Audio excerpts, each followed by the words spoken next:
Imagine this, आप एक लंबे कार ड्राइव पे जाते हैं अपनी फैमिली के साथ। अचानक से आपको कार को किसी कारणवश जोर से ब्रेक अप्लाई करना पड़ रहा है। एक जर्किंग होती है। 10 से 20 सेकंड तक कार का माहौल एकदम शांत। अचानक से आपको एक दर्द से बिलखती हुई आवाज सुनाई देती है।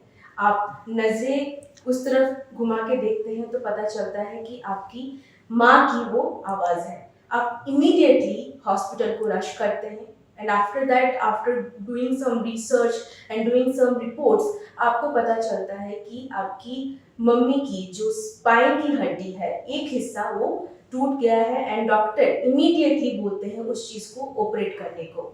ऑपरेशन के दौरान उस स्पाइन की हड्डी को ठीक करने के लिए प्लेट्स एंड स्क्रूज का सहारा लिया जाएगा। Sounds painful, right? अब आपके दिमाग में ये आ रहा होगा कि सिंपल एक जर्किंग से, कार की एक जर्किंग से कैसे किसी का बॉडी एक बोन डेंसिटी के कम होने से कैसे स्नैप कर जाता है। अब आपके दिमाग में ये आ रहा होगा कि सिंपल से एक जर्किंग से कार का ब्रेक का लगना, जर्क होना, आपका बॉडी थोड़ा सा फ्रंट में होना, बस इतने से ही किसी का हड्डी कैसे स्नैप कर सकता है, कैसे टूट सकता है। दिस इज पॉसिबल बिकॉज अगर किसी के बॉडी में बोन डेंसिटी वीकर सेक्शन में है, बोन डेंसिटी अगर वीक है किसी की, तो ये हड्डी का टूटना लाजमी माना जाता है। आज पूरे भारतवर्ष में 80 से 90% महिला लोअर बोन डेंसिटी की शिकार है। सिर्फ ये महिलाओं में तो पाई नहीं जाती, मर्दों में भी इस चीज का आलंकन है, इस चीज को पाया जाता है। बट 30 के बाद लोअर बोन डेंसिटी जो है वो सिर्फ और सिर्फ महिलाओं में ही देखी गई है।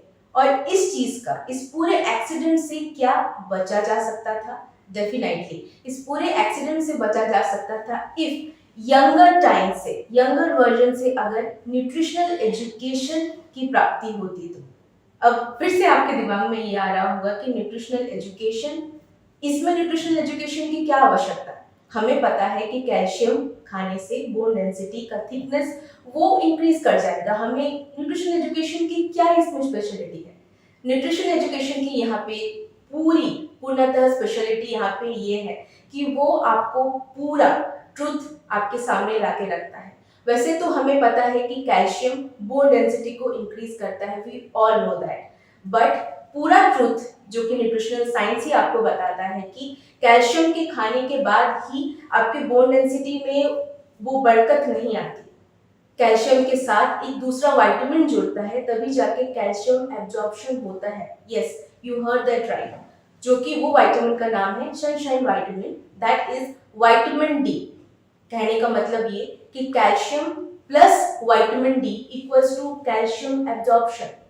यस, अगर आप सिर्फ कैल्शियम खा रहे हैं, किसी भी, अगर अपनी मम्मी, अपने sister, if you are giving calcium to them only, तो उनका बोन का थिकनेस वहां पे इंक्रीज नहीं करता।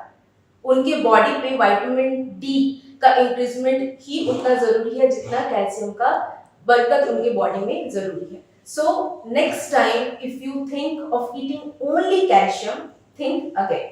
इसी पर्टिकुलर मुद्दे को समझते हुए फियोना एकेडमी आपके सामने प्रस्तुत करता है masters of human nutrition course, जिसके जरिए आप अपने फैमिली के लिए एक न्यूट्रिशनल नॉलेज ले सकते हैं। Plus you can also uplift your career as a nutritionist. If you want to know more about this course, you can read the description below.